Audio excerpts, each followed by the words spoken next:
Friends, இந்த breakfast பாருங்க எவ்வளோ ஒரு சூப்பராக இருக்குது பாருங்க. அந்த அளவுக்கு நல்லா சாஃப்டாக பஞ்சு போல இருக்கும். டேஸ்ட்டும் அந்த அளவுக்கு நல்லா சூப்பராக இருக்கும். நீங்கள் இட்லி மாவு அரைக்கிறதுக்கு மறந்துட்டீங்கன்னா நீங்கள் தூங்கும் போது பச்சரிசியை 2 டேபிள் ஸ்பூன் உளுந்து மட்டும் போதும். அந்த அளவுக்கு நல்லா சாஃப்டாக இருக்கும். ஊற வச்சுன்னா காலையில் டிஃபன் ரெடி பண்ணிடலாம். இன்றைக்கி நம்ம சூப்பரான ஒரு டிஃபன் ரெசிபி எப்படி செய்யலாம்னு பார்க்கலாமா?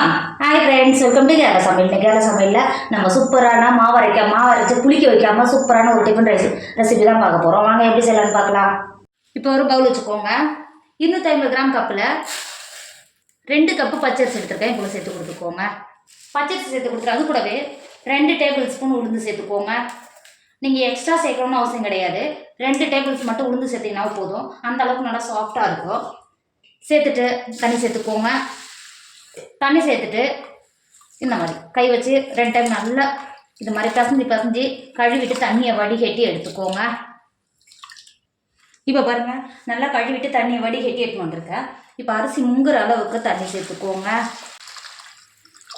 இந்த அளவுக்கு தண்ணி சேர்த்து கொடுத்துட்டு சைடில் இருக்கிற அரிசியெல்லாம் உள்ளே இறக்கி கொடுத்துக்கோங்க. இந்த அளவுக்கு தண்ணி சேர்த்தா மட்டும்தான் அரிசியும் உளுந்து நல்லா சாப்பிட்டா ஊறி வரும். இப்போ மூடி ஒரு 4 மணி நேரத்துக்கு மாற்றி வச்சுக்கோங்க. அரிசி நல்லா ஊறி வந்துடும். மாற்றி வச்சுக்கோங்க. இப்போ பாருங்கள், 4 மணி நேரம் ஆகிடுச்சு. நம்ம உளுந்தும் அரிசியும் எந்த அளவுக்கு நல்லா ஊறி இருக்குது பார்த்தீங்கன்னா. இப்போ ஒரு டைம் நல்லா கழுவிட்டு தண்ணி வடிகட்டி எடுத்துக்கோங்க. இப்போ பாருங்கள், அரிசியை நல்லா கழுவிட்டு தண்ணியை வடிகட்டி எடுத்து வந்திருக்கேன். அரிசியை மாற்றி வச்சுக்கோங்க. இப்போ ஒரு பவுல் வச்சுக்கோங்க. 250 கிராம் கப்பில் 1 கப் நான் அவுள் எடுத்திருக்கேன். எனக்கு வெள்ளை அவுள் கிடைக்கல, சோப்பு அவுள் தான் கிடைச்சது. அவளை ஒரு பாத்திரத்தில் சேர்த்து கொடுத்துட்டு அவள் முங்குற அளவுக்கு தண்ணி சேர்த்துக்கோங்க.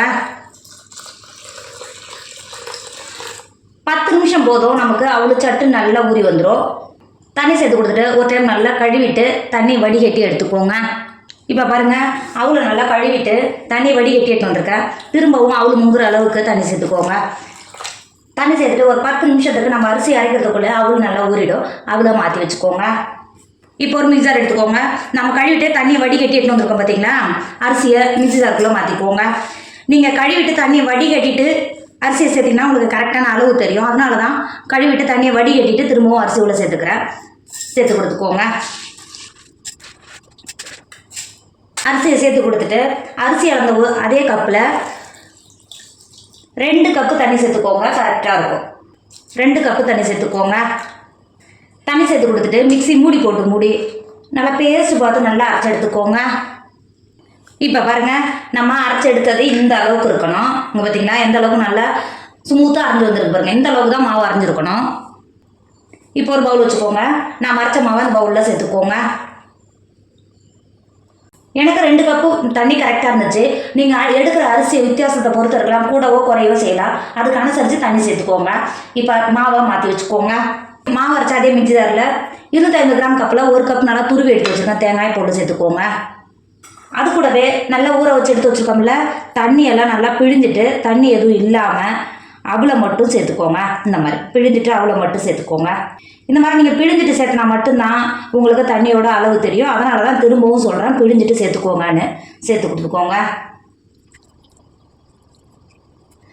சேர்த்து கொடுத்துட்டு அது கூடவே ஒரு 1/4 கப்பு தண்ணி சேர்த்துக்கோங்க. தண்ணி சேர்த்து கொடுத்துட்டு மிக்சி மூடி நல்லா இட்லி மாவு பார்த்து நல்லா நைஸாக அரைச்சி எடுத்துக்கோங்க. இப்போ நம்ம அரைச்சி எடுத்துக்கிறோம்னா அவளும் தேங்காயும் மாவு கூட சேர்த்து கொடுத்துக்கோங்க. நீங்கள் அரைச்சி எடுக்கும்போது இந்த அளவுக்கு நல்லா ஸ்மூத்தாக இருக்கணும். சேர்த்து கொடுத்துக்கோங்க. மாவு சேர்த்து கொடுத்துட்டு 1 டேபிள் ஸ்பூன் உப்பு சேர்த்துக்கோங்க. நம்ம உப்பு உடனே செய்கிறதுனால ஒரு 1/2 டேபிள் ஸ்பூன் பேக்கிங் சோடா சேர்த்துக்கோங்க. சேர்த்து கொடுத்துட்டு மாவை இந்த மாதிரி நல்லா கலந்து கொடுத்துக்கோங்க. உப்பு சேர்த்து பேக்கிங் சோடா சேர்த்து நல்லா ஸ்மூத்தாக கலந்து எடுத்துக்கோங்க.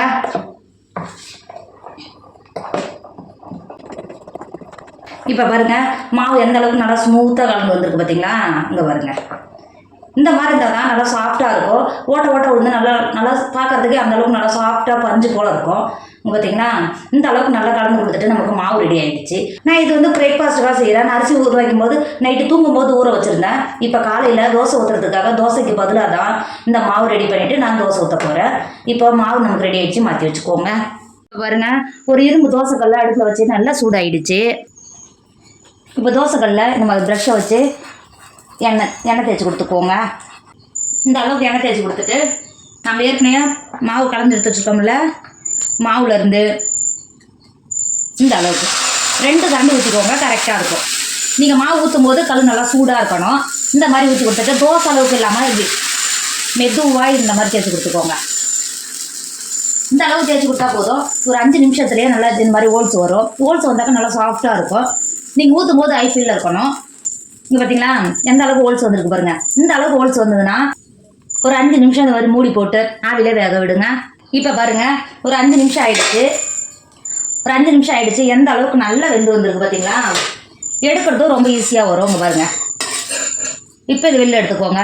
வெளில எடுத்துகிட்டு இருக்கிற தோசையில் இதே மாதிரி சுட்டு எடுத்துக்கோங்க.